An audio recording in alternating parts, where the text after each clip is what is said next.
So guys, अगर आप 2025 में बिहार बोर्ड के मैट्रिक फाइनल एग्जाम देने वाले हैं तो उम्मीद है तैयारी चल रही होगी। कुछ कमी है कोई ना। आज हम इस वीडियो में भारतीय भवन के बायोलॉजी यानी जीव विज्ञान का पहला और सबसे इम्पोर्टेंट चैप्टर जैव प्रक्रम का लघु उत्तरीय प्रश्न लाए हैं। जी हाँ, वो पूरा बुक में अगर आप देखें तो 1 से लेकर 13 तक लघु उत्तरीय प्रश्न है। ठीक है, पूरा क्लियर करने वाले हैं एक वीडियो में। और बात करें भारतीय वन बुक का तो आपको पता होगा, अगर आप भारतीय वन बुक का पूरा क्वेश्चन क्लियर कर लेते तो लगभग 95%, जी हाँ 95% क्वेश्चन आता है तो वो भारतीय वन से आता है। जी हाँ, जिसमें से आपको 50% तो छोड़ना ही रहा, आप तो इजीली कर ही लेंगे। मैं बिहार बोर्ड की बात कर रहा हूँ। ठीक है, तो चलिए बिना वक्त वीडियो को स्टार्ट एकदम इजी वे में समझेंगे। तो कॉपी पेन लेकर बैठ जाइए और पूरा 13 का 13 क्वेश्चन आंसर लिख लीजिए ताकि आप अपने से रट ले। ठीक है, समझ ले, रट ले उसको। उसके बाद आप खुद से देखिएगा कि आप 13 बना पाते या फिर नहीं। ठीक है, ये जो भाषा है जरूरी नहीं जैसा है वैसा ही, बस आपको समझते हुए चलना है। जी, हम पूरा क्वेश्चन समझाएंगे, बस समझते हुए चलना है। उसके बाद आपको खुद लिखना है। जी, हर क्वेश्चन का आंसर खुद लिखना है। तो चलिए, तो सबसे पहला और अहम क्वेश्चन, जीवों के लिए पोषण क्यों अनिवार्य है? ये भी बहुत इंपॉर्टेंट क्वेश्चन है भाई। हाँ, जीवों के लिए खाना क्यों जरूरी है, ये पूछना जायज है। तो देखिए, जीवों के संचालन, वृद्धि, टूट फूट को रोकने आदि कार्यों के लिए जीवों को ऊर्जा की आवश्यकता होती है। ठीक है, और ऊर्जा प्राप्त करने के लिए खाद्य पदार्थों की जरूरत होती है जो पोषण की क्रिया से ही जीव प्राप्त करते हैं। सिंपल बात है। अब जीवों का संचालन है, उसमें वृद्धि होगा, उसमें टूट फूट को रोकने के लिए जो भी कार्य होगा उसके लिए ऊर्जा चाहिए ना। और ऊर्जा चाहने के लिए आपको खाद्य पदार्थ की जरूरत होगी। ठीक है, तो खाद्य पदार्थ क्या होगा? पोषण होगा, इसलिए पोषण जरूरी होता है। अब आइए पोषण की परिभाषा लिखिए। तो पोषण की परिभाषा क्या है? वह विधि जिससे जीव पोषक तत्वों को ग्रहण कर उनका उपयोग करते पोषण कहलाता है। सिंपल। या वह विधि जिससे जीव पोषक तत्वों को ग्रहण कर उनका उपयोग करते पोषण कहलाता है। सौ पोषण की किन किन परिस्थितियों का होना आवश्यक है, इसके उपोत्पाद क्या है? तो हम आपको अति लघु जब सोल्व करा रहे थे तो हम आपको बताए थे कि 100 पोषण की बात है तो समझिएगा पेड़ पौधे की बात हो रहा है। जी हाँ, 100 पोषण मतलब पेड़ पौधा। 100 पोषण उसे कहते हैं वैसा जीव जो अपना भोजन स्वयं बनाए, उसे 100 पोषण कहते हैं। ठीक है, बाकी सब पर पोषण। तो 100 पोषण यानी पेड़ पौधा की किन किन परिस्थितियों का होना आवश्यक है और इसके उपोत्पाद क्या है? तो देखिए, सबसे पहले तो 100 पोषी के लिए प्रकाश संश्लेषण आवश्यक है। हरे पौधे सूर्य की प्रकाश की उपस्थिति में क्लोरोफिल नामक वर्णक से कार्बन डाइऑक्साइड और जल के द्वारा कार्बोहाइड्रेट का निर्माण करते हैं और इस क्रिया में ऑक्सीजन गैस बाहर निकलती है। ठीक, और 100 पोषी पोषण की आवश्यक परिस्थितियां क्या है? एक, सूर्य का प्रकाश होना जरूरी है, क्लोरोफिल होना, कार्बन डाइऑक्साइड और जल। ठीक है, और इसके उपोत्पाद क्या है? तो ऑक्सीजन है। सिंपल। पर पोषण से आप क्या समझते हैं? तो देखिए, जब कोई जीव अपने पोषण के लिए अन्य जीवों पर आश्रित रहता है तब वह पर पोषण कहलाता है। ठीक है, यहाँ पे तब पोषण लिखा है लेकिन यहाँ पे होगा तब पर पोषण कहलाता है। ठीक है, यहाँ पे पर पोषण, जैसे कि हम आपको ऊपर ही बताए कि 100 पोषण क्या होता है? जो अपना भोजन स्वयं बनाए वो 100 पोषण। अब बाकी सब जो हो गया पर पोषण। ठीक है, यानी अपना भोजन के किसी न किसी पर निर्भर रहे किसी भी तरीके से, तो वो पर पोषण हो गया। ठीक है, तो जब कोई जीव अपने पोषण के लिए अन्य जीवों पर आश्रित रहता है तो पर पोषण कहलाता है। और पर पोषण 3 प्रकार का होता है। लिख दीजिएगा, क्योंकि लघु उत्तरी है तो थोड़ा सा डिटेल अगर आप लिख दीजिएगा तो एग्जामिनर को लगेगा हाँ बच्चे में तो दम है। ठीक है, बच्चा कुछ जानता है तो आपको अच्छा खासा नंबर मिल जाएगा पूरा पूरा। तो 3 प्रकार के, एक परजीवी पोषण, एक मृतजीवी पोषण, एक प्राणी संपोषण। ठीक है, अब इनके भी डिटेल जानते हैं। देखिए, अगला क्वेश्चन यही है कि मृत जीव पोषण किसे कहते हैं? तो जब कोई जीव अपना भोजन मृत तथा सड़ी गली वस्तुओं से प्राप्त करता है, कवकों में इसी प्रकार का पोषण पाया जाता है। ठीक है, यानी जब कोई जीव अपना भोजन मृत तथा सड़ी गली वस्तुओं से प्राप्त करता है उसे ही हम लोग मृत जीव पोषण कहते हैं। ठीक है, और एक प्रकार हो गया मृत जीव का कवक। ठीक है, यानी कवक एग्जाम्पल हो गया। तो देखिए, जो भी जीव अपना जो भोजन होता है यानी कि बॉडी डेड हो गया, ठीक है, या फिर कोई भी पेड़ पौधा सड़ गल गया, उसमें से जो भी अपना भोजन ग्रहण करता है उसी जीव को हम लोग क्या कहते हैं? मृत जीव, जिसमें से एक कवक होता है। ठीक, परजीवी पोषण किसे कहते हैं भाई? तो देखिए, जब कोई जीव किसी दूसरे जीव से अपना भोजन प्राप्त करता है तो पोषण की इस विधि को परजीवी पोषण कहते हैं। ऐसे जीवी को परजीवी कहते हैं। मच्छर एवं पीता कृमि परजीवी के उदाहरण है। ठीक है, यानी कि परजीवी पोषण ये हो गया कि जो अपना भोजन किसी अन्य जीव से ही करेगा। जी हाँ, मतलब कि जैसे मृत जीव हो गया, वो जीव से भी कर सकता है। ठीक है, मृत जीव से भी कर सकता है, पेड़ पौधा सड़ गल गया उससे भी, लेकिन भाई साहब ये जो है तो ये जीव से ही करेगा। यानी कि परजीवी, यहाँ पे जीवी लगा हुआ है, परजीवी यानी सिर्फ जीव से। जैसे मच्छर हो गया तो मच्छर हो गया सिर्फ खून ही पिएगा।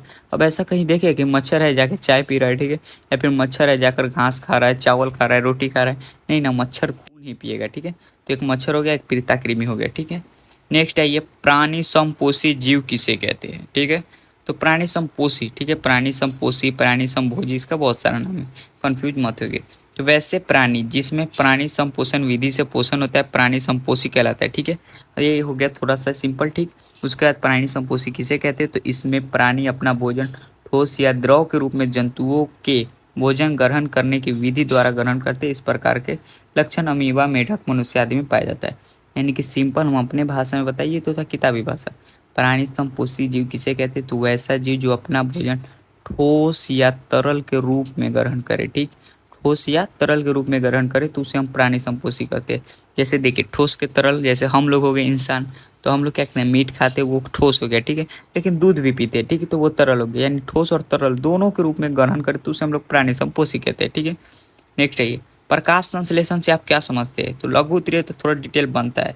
तो देखिए जिस प्रक्रिया के द्वारा हरे पौधे अपना भोजन तैयार करते हैं, अर्थात वैसी प्रक्रिया जिसमें हरे पौधे सूर्य की उपस्थिति में पूरा एकदम डिटेल में लिख देता है। ठीक है, कि कार्बन डाइऑक्साइड कहाँ से आ रहा है, जल कहाँ से आ रहा है। ठीक, पूरा एकदम डिटेल में लिख देना जो आता है। ठीक, अर्थात वैसी प्रक्रिया जिसमें हरे पौधे सूर्य की उपस्थिति में वायुमंडल से कार्बन डाइऑक्साइड गैस तथा जमीन से जल एवं खनिज लवण खींचकर भोजन बनाती है, प्रकाश संश्लेषण कहलाता है। हरे पौधे में हरित लौक जिनके कारण पौधे प्रकाश संश्लेषण की क्रिया करते हैं और इसमें सूर्य की ऊर्जा की सहायता से प्रकाश संश्लेषण में सरल अकार्बनिक अणु कार्बन डाइऑक्साइड और जल का पादप कोशिकाओं में स्थिरीकरण कार्बनिक अणु ग्लूकोज में होता है। और प्रकाश संश्लेषण का रासायनिक समीकरण भी लिख दीजिएगा कि कार्बन डाइऑक्साइड जल सूर्य के प्रकाश क्लोरोफिल के उपस्थिति में क्या बनाता है, तो ग्लूकोज बनाता है C6H12O6, फिर ऑक्सीजन बनाता है और थोड़े मात्रा में जल बनाता है। सिंपल यही हो गया प्रकाश संश्लेषण के बारे में। ठीक है, अब डायरेक्ट कितने बोलते हैं कि भाई सब चीज़ प्रक्रिया के द्वारा हरे पौधे अपना भोजन तैयार करते हैं, उसे हम लोग प्रकाश संश्लेषण कहते हैं। सिंपल यहीं तक लिख देंगे, उसके बाद प्रकाश संश्लेषण का रासायनिक समीकरण, ये भी ठीक है, पूरा ठीक है। लेकिन थोड़ा अगर आप डिटेल में जाइएगा तो क्या होगा, डिटेल में जाने से नंबर पूरा पूरा मिलेगा, ऐसे भी सही है। ठीक है, मिल सकता है, लेकिन एग्जामिनर के ऊपर है। अगर आप डिटेल दिएगा तो एक क्वेश्चन अगर आप थोड़ा डिटेल लिखिएगा तो समझेगा कि अगर दूसरा क्वेश्चन में थोड़ा कम भी लिखेगा तो पूरा नंबर दे देगा। इसलिए एग्जामिनर के माइंड से खेलना है, सिंपल सा लॉजिक है। पतियों को प्रकाश संश्लेषण अंग क्यों कहा जाता है, तो प्रकाश संश्लेषण की क्रिया शुरू से अंत तक क्लोरोप्लास्ट में ही होता है और क्लोरोप्लास्ट में क्लोरोफिल वर्णक पाए जाते हैं। और क्लोरोफिल वर्णक अधिकांश कहाँ होते, तो पौधे की पत्तियों में ही होते हैं, इसलिए पत्तियों को प्रकाश संश्लेषी अंग कहते हैं। सिंपल बात है, पत्तियों को प्रकाश संश्लेषी अंग इसलिए कहा जाता है कि शुरू से लेकर अंत तक जो भी प्रकाश संश्लेषण का क्रिया हुआ वो सब क्लोरोप्लास्ट में हुआ और क्लोरोप्लास्ट में क्लोरोफिल वर्णक पाया जाता है और क्लोरोफिल वर्णक का ज़्यादातर भाग पत्तियों में ही होता है। ठीक है, इसलिए पत्ती को प्रकाश संश्लेषण का अंग कहा जाता है। भोजन के पाचन से आप क्या समझते हैं, तो वह प्रक्रिया जिसमें एंजाइमों की सहायता से जटिल भोज्य पदार्थ को सरल अणुओं में अपघटित किया जाता है। ठीक है, यहाँ पे दो किया लिखा है, एक किया होगा। ठीक है, सरल अणुओं में अपघटित किया जाता है जिससे ये अवशोषित होकर हमारी कोशिकाओं में प्रवेश कर सके, पाचन कहलाती है। सिंपल बात, वो प्रक्रिया जिसमें एंजाइमों की सहायता जटिल भोज्य पदार्थ को सरल अणुओं में अपघटित किया जाता है, इससे अवशोषित होकर हमारी कोशिकाओं में प्रवेश कर सके, पाचन कहलाती है। सिंपल सा। अब देखिए मनुष्य के मुख गुहा में कितनी लाल ग्रंथि, कितनी जोड़ी लाल ग्रंथियां पाई जाती है, इनके नाम लिख। तो 3 जोड़ी पहले लिख दीजिएगा कि मनुष्य के मुख गुहा में 3 जोड़ी लाल ग्रंथियां पाई जाती है।